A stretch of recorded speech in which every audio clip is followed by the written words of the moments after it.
Hi everyone, আসসালামু আলাইকুম। আমি লাভলি বলছি ইউকে থেকে। কেমন আছো তোমরা? আমরা তো আছি আলহামদুলিল্লাহ ভালো।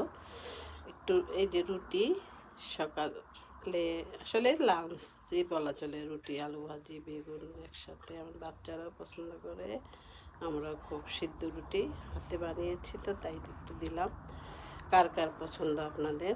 এটা মনে হয় বাঙালি প্রত্যেকে। আর এটা হচ্ছে হামস আর শসা গাজর, এটাও পছন্দ বাচ্চাদের। আজকের আর কি এটাই খাবার। কিছু কিছু স্কুল তো খুলে গেছে বাচ্চাদের, আমার বাচ্চার তো এখন কালকের থেকে সাধারণ গার্লস, আমার মেয়ে কালকে খোলা। তো দোয়া করবে সবাই। আল্লাহ হাফেজ, ভালো থাকেন, সুস্থ থাকেন, নিজেও ভালো থাকেন, সবাইকে ভালো রাখুন, পজিটিভ চিন্তা করেন। আল্লাহ হাফেজ।